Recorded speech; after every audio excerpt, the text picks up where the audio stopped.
कहानी को पूरा समझने के लिए कहानी के पिछले भाग को ज़रूर देखें। उसका लिंक मैं आपको डिस्क्रिप्शन बॉक्स में दे दूंगी और साथ में कमेंट बॉक्स में पिन भी कर दूंगी, तो आप वहां से भी जाकर देख सकते हैं। कमरे में श्री पैकिंग कर रही थी। उसकी ज़्यादा तो थी नहीं, तो वो पैकिंग कर चुकी थी।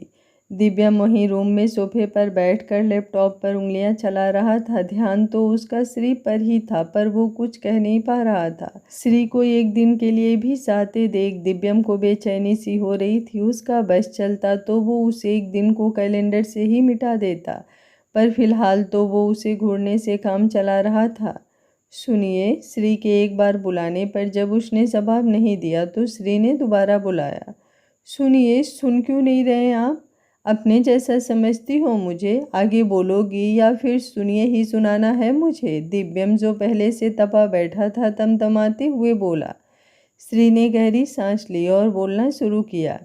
मैंने आपके 2 दिन के सुबह शाम के सारे कपड़े एक तरफ निकाल कर रख दिए हैं। आपके सूटेबल वॉच, गॉगल्स, रुमाल, सॉक्स सब कुछ सेट कर दिया है, तो आप वही पहनना। प्लीज़ अलमारी मत खराब करना। आपकी सारी फाइल बेड की लेफ्ट वाली ड्रॉर में है, और बाकी कुछ ना मिले तो मुझसे पूछ लेना फ़ोन पर। और बस। उसकी बात पूरी सुनने से पहले ही वो बोल पड़ा। कितने साल के लिए जा रही हो जो इतना सेटअप करके जा रही हो? आखिरकार उसके अंदर का सब्र टूटने लगा। नहीं, बस मैं बता रही थी, आ तो मैं तभी जाऊंगी जब आप मुझे लेने आएंगे। सुनिए, वो धीरे से बोली। दिव्यम बेड पर गिरते हुए बोला। तो श्री ने उसके पास में बैठकर झुककर उसके माथे पर अपने लब रख दिए। फिर बोली, जल्दी आ जाइएगा। दिव्यम ने 2 मिनट उसके चेहरे को देखा, फिर उसे कमर से पकड़कर अपने नीचे कर लिया।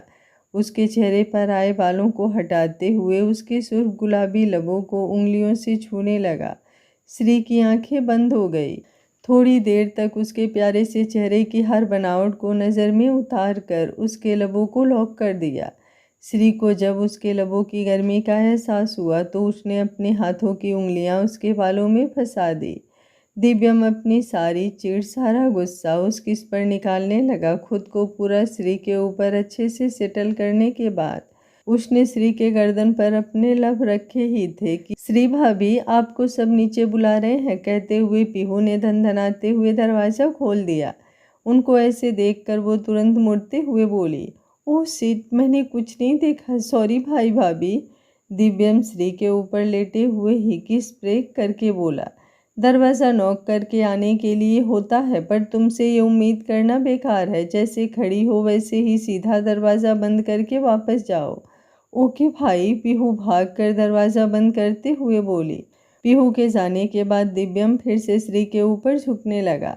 सब हमारा वेट कर रहे होंगे। श्री उसका आगे का मूड जान कर तुरंत मासूमियत से बोली, जिस पर दिव्यम ने उसे अपनी मदहोश आंखों से घूर कर देखा। बस यही तो श्री की कमज़ोरी थी। उसने पलकें झुका दी। दिव्यम ने उसके लबों पर हल्का सा किस करके उठकर खड़ा हो गया। श्री ने आंखें खोलकर देखा। टूट कर प्यार आया था उसे उस पर। हर दिन हर वक्त वो उसके जीने की वजह बनता चला जा रहा था। उसके बिना श्री की सांस लेने तक का भी नहीं सोच सकती थी। वो उठकर साड़ी संभालते हुए दरवाजे की तरफ बढ़ने लगी। सुनिए, दिव्यम ने नज़र घुमाकर उसे देखा। नीचे आइए ना, मैंने आपके लिए आपकी पसंद का पनीर बनाया है। मैं आपको लंच करा के ही जाऊंगी। तुम चलो, मैं आता हूँ। ठीक है, वो प्यार से बोली। उसके जाने के बाद दिव्यम सोचने लगा, कितनी जल्दी श्री ने उसकी आदतें बिगाड़ दी है। अब तो उसके बिना एक पल में वो बिखरा हुआ महसूस कर रहा था। सोचकर उसने गहरी सांस ली और नीचे चला गया। हॉल में पहले से सभी आ चुके थे। श्री और परंपरा खाना लगा रही थी। दिव्यम ने नीचे आकर अपनी आदत से हटकर परम से उसका हाल चाल पूछा, जिसका परम ने कुछ खास इंटरेस्ट से जवाब नहीं दिया। नीला और स्नेह ने ये नोटिस कर रही थी। प्लान के सक्सेस होने की शुरुआत पर खुश हो रही थी। सब डाइनिंग टेबल पर पहुंच चुके थे। भाई साहब आइए ना, खाना खा लीजिए, श्री बोली। सुनिए, आप भी आ जाइए। दिव्यम बहुत दिनों बाद डाइनिंग टेबल पर खाना खाने बैठ गया। उसके कहने पर, श्री मेरा खाना लगा दो, जिस पर श्री तुरंत दिव्यम के पास चली गई। जब तक वो खाना खाता रहा श्री वहीं साइड में बैठकर उसे हर चीज़ खुद से देती रही। परम उसकी हर बात नोटिस कर रहा था। खाना खाने के बाद जब जाने का वक्त आया तो सब निकलने को हुए। श्री ने दिव्यम की तरफ देखा, वो मुंह फेरे खड़ा था। परम ने इसे भी एक गलत नज़रिए से देखा। श्री चली गई। दिव्यम रूम में जाकर श्री को जाते हुए तब तक देखता रहा जब तक श्री आंखों से ओझल नहीं हो गई। परम ने घर जाकर श्री से बात करने की सोची। इसी सोच के साथ उसने कुछ तय भी कर लिया था। रात में जब दिव्यम रूम में वापस आया तो पूरा रूम उसे श्री की ही परछाई लगा। सामने सोफे पर वो आज इंतज़ार करते हुए नहीं मिली। उसने नज़र घुमाकर देखा, सलीके से सेट बेड, हल्के ब्लू कलर के पर्दे, बेड के ऊपर उसकी बड़ी सी फ़ोटो, उसके बाजू में उसके और श्री की शादी की पिक्चर लगी हुई थी। दिव्यम आगे बढ़ा और उसकी तस्वीर पर हाथ रख दिया। बड़ी माँ के कहने पर ही उसने शादी की थी या फिर कहीं अपने दिल से ही? अनजाना तो नहीं है वो? अपनी कसम में उलझा दिव्यम उसकी तस्वीर पर हाथ फिराता रहा। उसके जहन में उसकी आवाज़ गूंजी, बहुत प्यार करती हूँ मैं आपसे। दिव्यम के होठों पर मुस्कान खिल उठी। मिस कर रहा था वो उसे बहुत, पर शायद खुद को ही ये बता नहीं पा रहा था। श्रीधिका बेख्याली में ही उसके मुंह से निकल गया। ऊपर से श्री भी जब से आई थी अजीब सी अनमनी थी, सबसे मिलकर भी कुछ अधूरी सी। रूम में आकर बेड पर गिरते हुए बोली, बहुत बहुत मिस कर रही हूँ आपको। उसने तुरंत अपना मोबाइल उठाया और दिव्यम को कॉल लगा दिया। दिव्यम जो रूम में अभी भी उसके फ़ोटो के सामने खड़ा था, फ़ोन की आवाज़ सुनकर फ़ोन देखा। श्री का नाम जगमगा रहा था। फुर्ती से फ़ोन रिसीव किया। हेलो। दिव्यम की आवाज़ सुनकर श्री ने सुकून से आंखें बंद कर ली, फिर वैसे ही बोली, आ गए आप? दिव्यम ने सोफे पर लेटते हुए जवाब दिया। खाना खाया? अभी नहीं। तो खा लीजिए ना, अभी तक क्यों नहीं खाया? श्री ने फिक्र से पूछा। बस खा लूँगा। बोलना तो वो ये चाहता था कि नहीं है मुझे भूख, तुम जो नहीं हो मुझे खिलाने के लिए, पर बोल नहीं पाया। थक गए हैं क्या? श्री के इतना कहते ही वो उसकी आवाज़ की फिक्र में वो सुकून से भर गया। उसकी हर बात का ख्याल रखती थी वो, बिना बोले बिना कहे। पता नहीं कैसे समझने लगी थी उसे। उसने तो कभी कहा ही नहीं, कभी, फिर भी वो उसके दिल की हर बात समझती। शायद यही उसके प्रेम की अधिकता थी जो उसके बोलने की ज़रूरत श्री के लिए बेईमानी हो गई थी। सुनिए, श्री ने बोला। उसकी ये अदा दिव्यम को घायल कर जाती है हमेशा। हल्की सी मुस्कान उसके चेहरे पर आकर चली गई। श्री, वो आगे कुछ बोलती, परम ने उसके कमरे में आकर उसे पुकारा। आइए भाई साहब। अच्छा, आप खाना खा लीजिए, मैं आपको फिर कॉल करूँगी, ठीक है? दिव्यम से बोली। ठीक है। चाहता तो नहीं था, फिर भी उसने फ़ोन रख दिया। कोई बात है भाई साहब। फ़ोन रख कर वो परम से बोली। हाँ श्री, कुछ बात करनी है तुमसे। जी बोलिए। देखो श्री, मानता हूँ कि दिव्यम से तुम बहुत प्यार करती हो, पर उसके लिए तुम अपनी आइडेंटिटी क्यों खो रही हो? बिना घुमाए फिराए वो सीधे ही बोल पड़ा। नहीं भाई साहब, ऐसा नहीं है। खुद अभी काम मैं नहीं करना चाहती कुछ दिन, और फिर मेरा टैलेंट कहीं चला तो नहीं जाएगा। पड़े पड़े लोहे में भी जंग लग जाता है श्री। तुम्हें लगता है वही लय अपने काम में दोबारा ला पाओगी? पर भाई साहब, मैं अभी काम शुरू नहीं करना चाहती। आपको नहीं लगता जो काम दिल कहे वो करना चाहिए? बिना मन के काम करूँगी तो अपना 100% नहीं दे पाऊँगी, इसलिए कुछ दिन और रुकना चाहती हूँ, और फिर अगर ज़्यादा इम्पोर्टेंट होगा तो मैं कभी पीछे नहीं हटूँगी। ये सिर्फ तुम्हारा फैसला है श्री। परम तमतमाते हुए बोला। जी भाई साहब, और कौन लेगा मेरा फैसला? उसकी इस बात ने उसके गुस्से को चरम पर कर दिया। वो तुरंत रूम से बाहर निकल गया। श्री नासमझी से उसे देखती रह गई। चाचू, आपको नहीं लगता श्री की लाइफ दिव्यम कंट्रोल कर रहा है? परम हॉल में आते हुए अकुल से बोला। ये क्या कह रहे हो परम? अभिलाषा उठते हुए बोली। सही कह रहा हूँ चाची, पूरी ज़िंदगी वो अपनी उसका नाश्ता और खाना देने में क्यों गुजारना चाहती है? बेस्ट बिजनेस फीमेल अवार्ड इतने कम उम्र में अपने नाम करने वाली लड़की आज काम करना मना कर रही है, तो मैं क्या समझूं? उसके इतने प्यार का वो फ़ायदा उठा रहा है। वो पहले मुझे लगता था दिव्यम थोड़ा रिजर्व है, पर उसकी ये सोच होगी मुझे नहीं पता था। मैंने खुद देखा कैसे श्री उसके आंखों के इशारे पर चलती है। उसकी ये बात सुनकर सब शांत हो गए।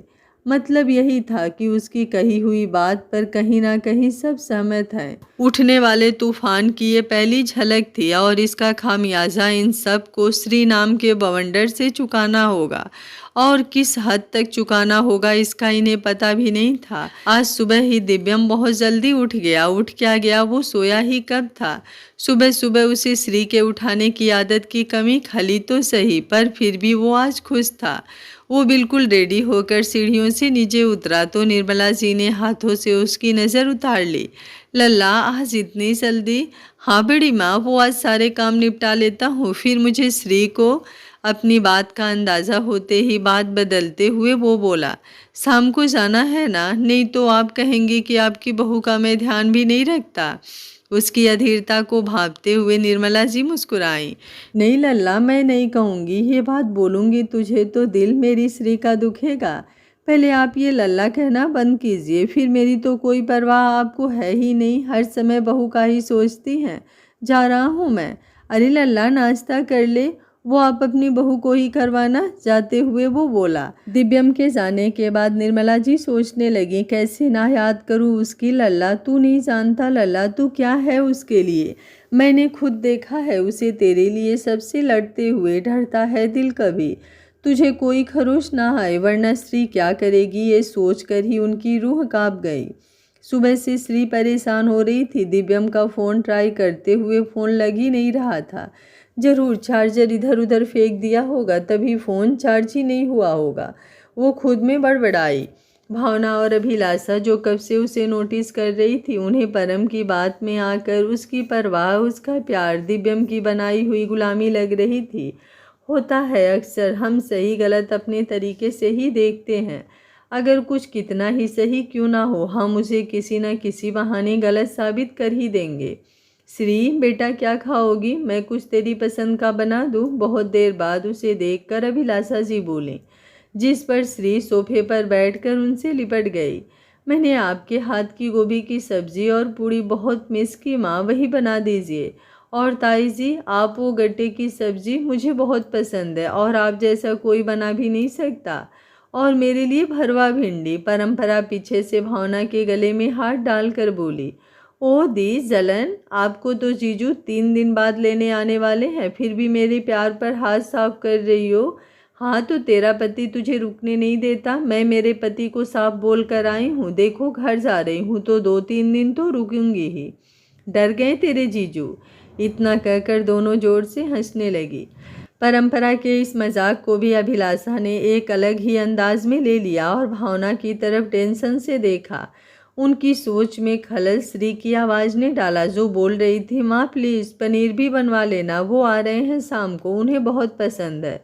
जिस पर अभिलाषा ने रूखा सा जवाब दिया, तुम लोगों की पसंद का बना देती हूँ, दिव्यम तो शाम को आएगा तो देखा जाएगा। और उठकर किचन में चली गईं। श्री को अजीब लगा, फिर भी उसने नज़रअंदाज कर दिया। श्री, चलना, सिटी मॉल में एक बेहतरीन वॉच का कलेक्शन आया है, चल देख के आते हैं, तुझे तो पसंद है, ले ही लेना।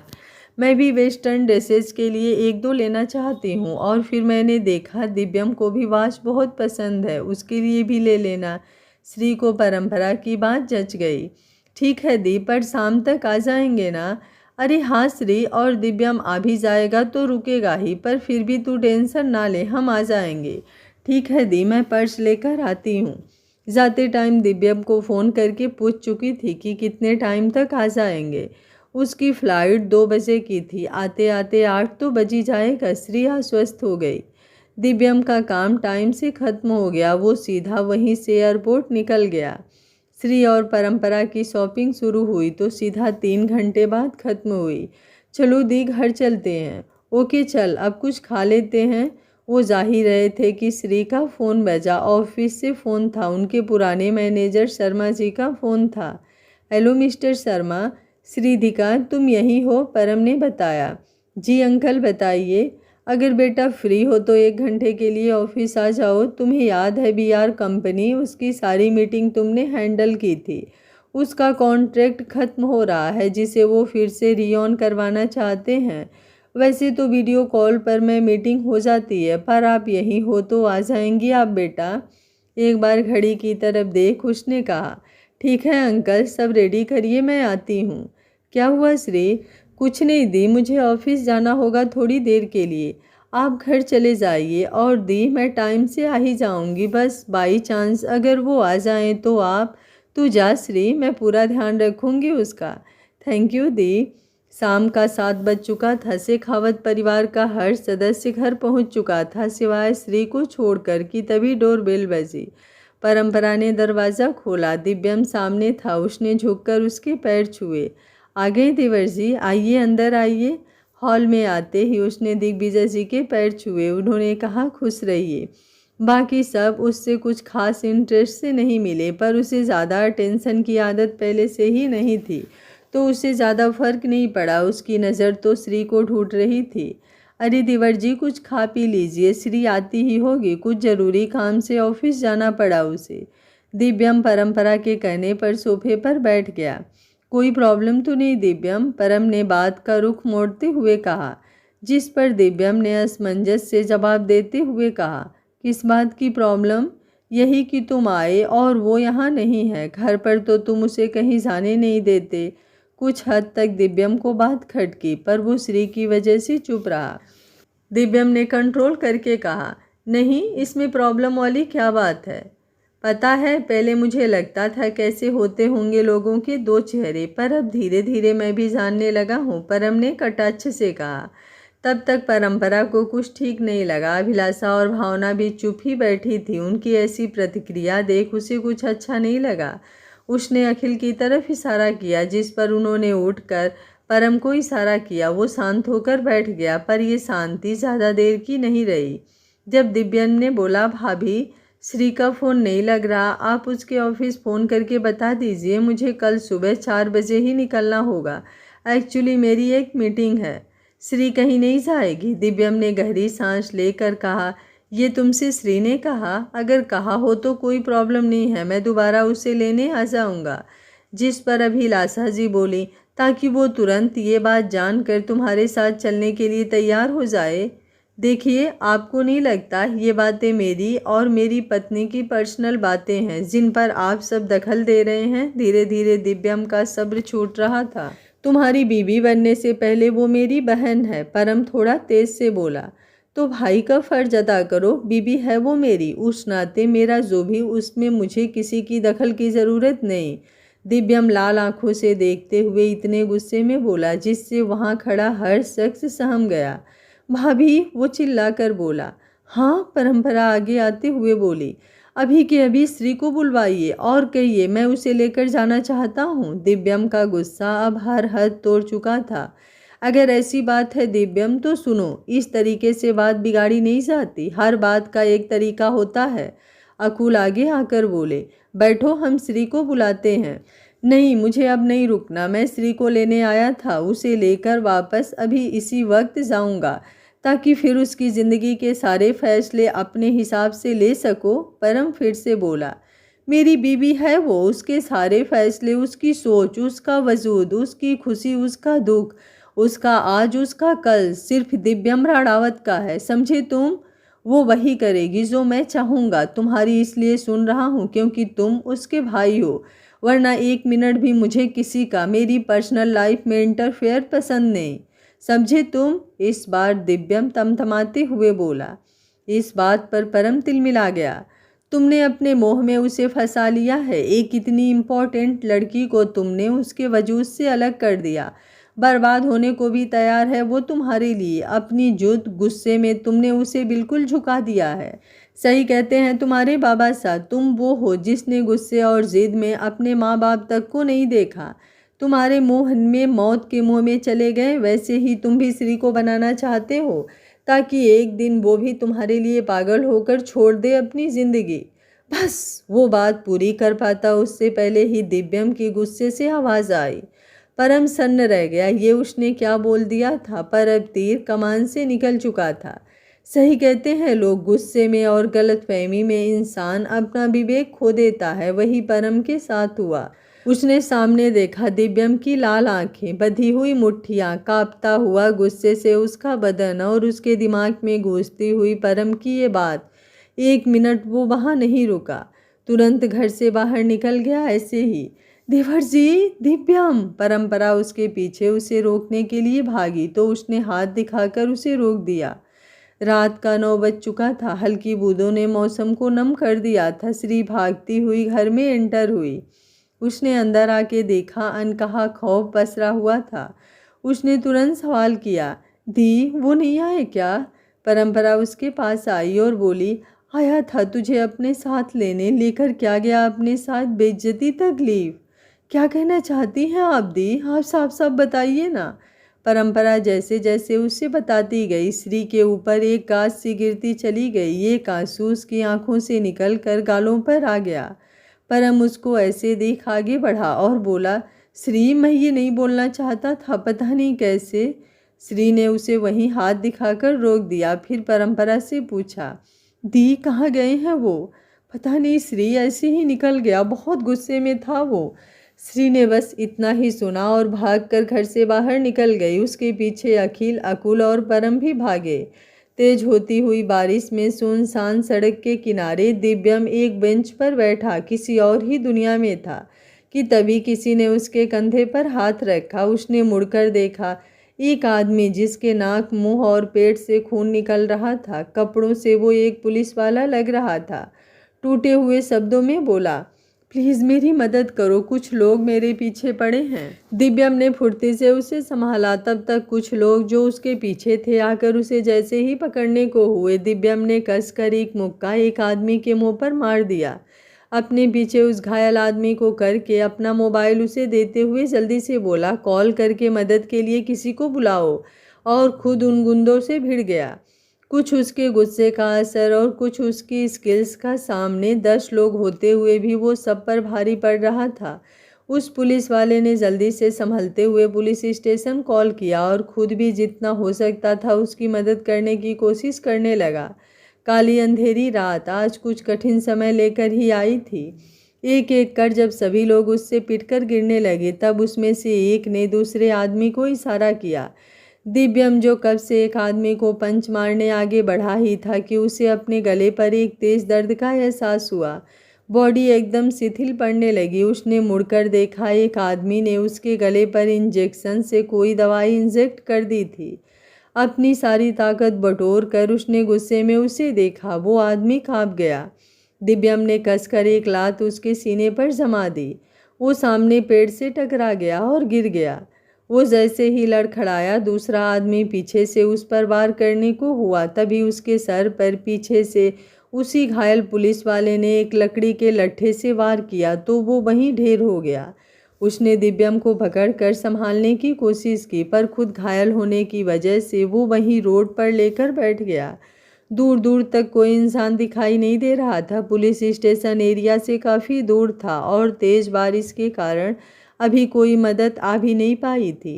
हेलो, आंखें खोलो, उसने दिव्यम को झंझोड़ते हुए कहा, जिस पर दिव्यम सिर्फ अपनी खुलती और बंद होती आंखों से उसे देख रहा था।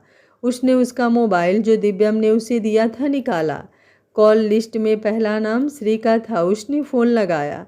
बारिश में नंगे पैर श्री भागती जा रही थी। कोई मिलता उससे, वो उसकी फ़ोटो दिखाकर उसके बारे में पूछती। तभी उसका फ़ोन बजा। दिव्यम का नाम फ्लैश हो रहा था। उसने खुशी से तुरंत फ़ोन रिसीव किया और बोलना शुरू किया, कहाँ हैं आप? प्लीज़ वापस आ जाइए मेरे पास।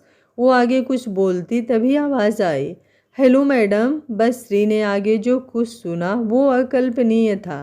फ़ोन वहीं छूटकर गिर गया। वो अपनी पूरी ताकत से उस तरफ भागने लगी जहाँ का पता उसे फ़ोन पर बताया गया था। रास्ते में वो आने जाने वाले लोगों के हाथ पैर जोड़कर सबसे चंदन रोड के लिए लिफ्ट मांगने लगी। आखिर एक आदमी ने उसको यूं बिलक बिलक कर रोते हुए देखकर लिफ्ट दे दी। आज वो रास्ता दुनिया का सबसे लंबा रास्ता लग रहा था। वो कांपते हाथों से बार बार दिव्यम का नंबर ट्राई कर रही थी, पर शायद बारिश में भीगने की वजह से मोबाइल ऑफ हो चुका था। जैसे ही वो वहाँ पहुँची, उसकी तो जैसे सांसें ही रुक गई। 2 दिन मैं अपने मायके में मुंडन संस्कार में बिजी थी, इसलिए पार्ट नहीं आ पाया। अगर आप लोग कल जल्द से जल्द पार्ट चाहते हैं तो ज़्यादा से ज़्यादा कमेंट कीजिए, वीडियो को लाइक कीजिए। तो मैं कल जल्द ही इस कहानी का दूसरा पार्ट ले आऊँगी। उम्मीद करती हूँ आज का पार्ट आप लोगों को अच्छा लगा होगा। कहानी को एंजॉय कीजिए और कमेंट बॉक्स को अपने प्यारे प्यारे कमेंट से भर दीजिए। Thank you for watching. मिलते हैं कहानी के अगले भाग में। तब तक स्वस्थ रहिए, मस्त रहिए, अपना ख्याल रखते रहिए।